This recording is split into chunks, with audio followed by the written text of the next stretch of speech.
Hey guys, welcome to popular trends. This is Ankur once again and आज के session में हम लोग यहाँ पे देखेंगे एचसीएल टेक्नोलॉजीज़ का जो रिज़ल्ट आया हुआ है Q2, तो उसका रिज़ल्ट का हम लोग एनालिसिस करेंगे एंड मैं आपको ये भी बताऊँगा by the end of the video आपका टारगेट क्या होना चाहिए अगर आप इन्वेस्टमेंट कर रहे हो। तो अगर कंपनी एग्रेसिव ग्रोथ बताती है आने वाले क्वार्टर्स में तो क्या आपका टारगेट होना चाहिए, अगर कंपनी स्टेबल ग्रोथ बताती है तो आपका क्या टारगेट होना चाहिए, अगर कंपनी इन केस कुछ भी हो सकता है अगर लॉस में जाती है तो क्या टारगेट होना चाहिए। तो हम लोग on the basis of 3 scenarios क्या टारगेट होना चाहिए वो भी देखेंगे।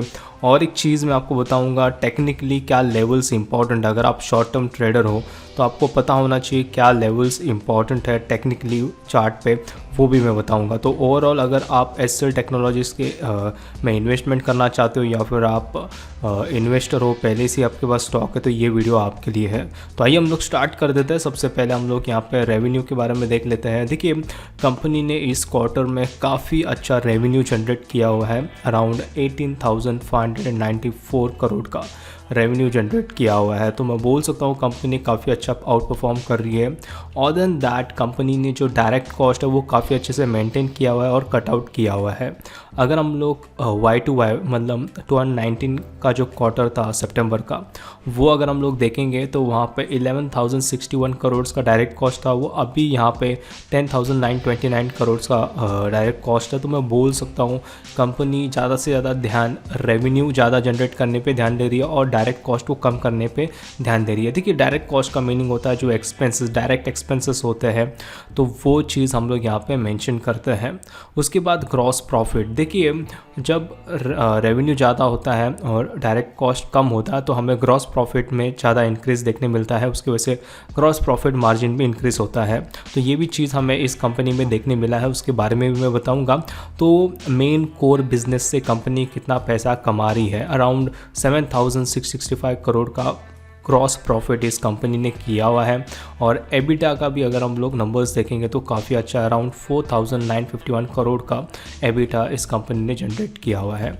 नेट इनकम, देखिए जब हम लोग deferred taxes, depreciation and amortisation हर एक चीज़ को माइनस करते हैं तब जाके हमें नेट इनकम या फिर मैं बोल सकता हूँ नेट प्रॉफिट कंपनी को कितना हो रहा है वो हमें यहाँ पे पता चल रहा है। अराउंड इस कंपनी ने इस क्वार्टर में 3,142 करोड़ का नेट प्रॉफिट कमाया है। अगर हम लोग कंपेयर करेंगे पिछले क्वार्टर्स में तो काफ़ी अच्छा इंक्रीज़ या फिर ग्रोथ मुझे देखने मिल रहा है इस कंपनी में। और जैसे मैंने बताया कि जब कंपनी ज़्यादा ध्यान रेवेन्यू ज़्यादा जनरेट करने पे देती है और जो कॉस्टिंग जो एक्सपेंस होता है डायरेक्ट कॉस्ट जिसको हम बोलते हैं उसको कम करने में मतलब सक्सेसफुल होती है, तो यहाँ पे हमें ग्रॉस प्रॉफिट मार्जिन में इंक्रीज़ हुआ देखने मिलता है। तो अगर आप देखोगे अराउंड 41% का ग्रॉस प्रॉफिट मार्जिन इस कंपनी ने दिया हुआ है। तो मैं बोल सकता हूँ कोई भी कंपनी के लिए more than 41% is like achievement. तो यहाँ पे इस कंपनी ने काफ़ी अच्छा आउट परफॉर्म किया हुआ है इस क्वार्टर में। और अगर हम लोग यहाँ पे नेट इनकम मार्जिन भी देखेंगे तो काफ़ी अच्छा हमें देखने मिल रहा है, अराउंड 16.90% का नेट इनकम मार्जिन हमें इस कंपनी का देखने मिल रहा है। तो मैं बोल सकता हूँ इस कंपनी ने इस क्वार्टर में आउट परफॉर्म किया हुआ है। उसके वजह से मुझे लगता है आने वाले समय में जो कंपनी का स्टॉक प्राइस है वो डेफिनेटली डिमांड में आके उसका प्राइस है वो बढ़ेगा। फिलहाल उसका मैं आपको टेक्निकली चार्ट भी बताऊंगा। अभी हम लोग यहाँ पे रेशोज़ देख लेते हैं। यहाँ पे अगर हम लोग देखेंगे, मैंने पहले डेब्ट टू इक्विटी को कंपेयर किया हुआ है बिकॉज हमें इससे ये पता चलता है कि कंपनी का डेब्ट कितना है एज़ कम्पेयर टू इक्विटी। तो यहाँ पे अगर हम लोग देखेंगे इस सेक्टर में जो डेब्ट टू इक्विटी का जो रेशियो है वो अराउंड 0.05 टू 0.20 के बीच में है। तो यहाँ पे एचसीएल टेक्नोलॉजीज़ का डेब्ट to equity is around 0.16, definitely और कम कर सकते हैं एज़ कम्पेयर टू अगर हम लोग अदर पीयर्स को देखेंगे। सबका अराउंड 0.13 है, 0.07 है, टीसीएस का 0.08 है।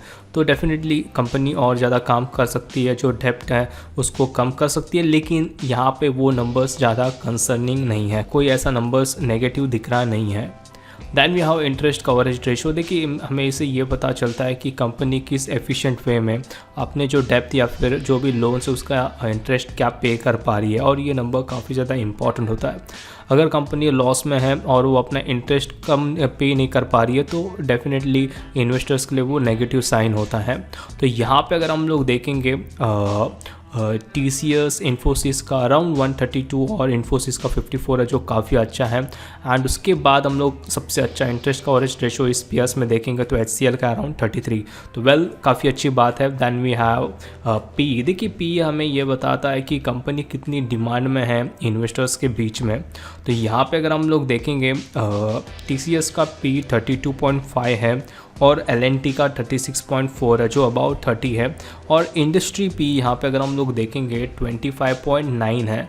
तो मैं बोल सकता हूँ HCL टेक्नोलॉजीज़ का मतलब जो पी है वो 20.1 है, मतलब इंडस्ट्री पी से कम है। तो और ग्रोथ हो सकता है अगर कंपनी काफ़ी अच्छे से सेम रिजल्ट्स देती है आने वाले क्वार्टर में, तो डेफिनेटली हमें ग्रोथ पी में देखने मिलेगा। और इसका जब पी में इंक्रीज़ होता है तो डिमांड बढ़ता है, डिमांड बढ़ने के कारण प्राइस बढ़ता है स्टॉक का, और हमें डेफिनेटली इससे इन्वेस्टर्स को फ़ायदा होगा।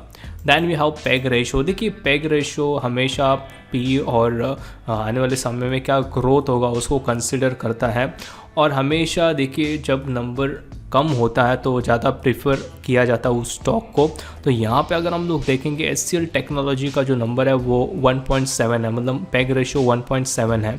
और अगर हम लोग अदर पेयर्स को देखेंगे जैसे TCS का 3 है, इन्फोसिस का 4.43 है, तो मुझे लगता है कि HCL टेक्नोलॉजीज़ का पेग रेशो के हिसाब से कंपनी अंडररेटेड या फिर अंडर वैल्यूड है फ़िलहाल। तो वो डेफिनेटली आप इस कंपनी में इन्वेस्टमेंट कर सकते हो। Then suppose company aggressive growth बताती है, मतलब जैसा अभी आउट परफॉर्म कर रही है, सेम 1 या 2 क्वार्टर्स में अगर रिजल्ट सेम देती है तो हमें ये जो कंपनी है मोर देन 1100 पे ट्रेड करते हुए देखने मिल सकती है।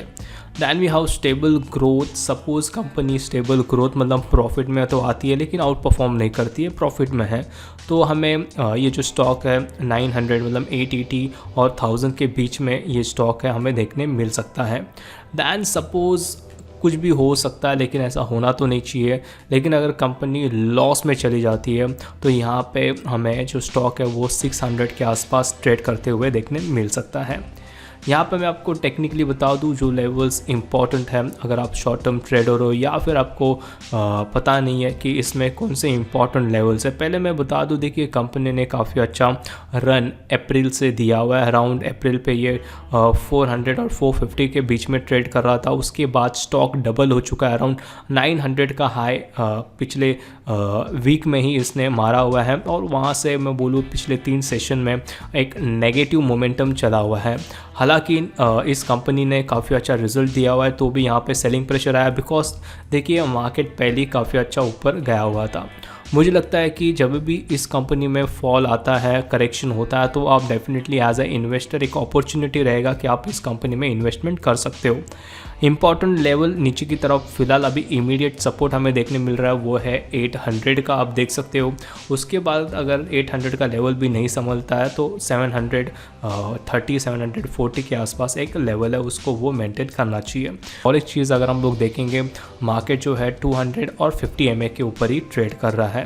सो इसका मीनिंग ये है कि कंपनी काफ़ी अच्छे से अप ट्रेंड में है, ग्रोथ में है, कंपनी का बिजनेस काफ़ी अच्छे से आउट परफॉर्म कर रहा है। डेफिनेटली और ज़्यादा ग्रोथ HCL टेक्नोलॉजीज़ में आने वाले समय में हमें देखने मिल सकता है। So guys, thank you and have a nice day.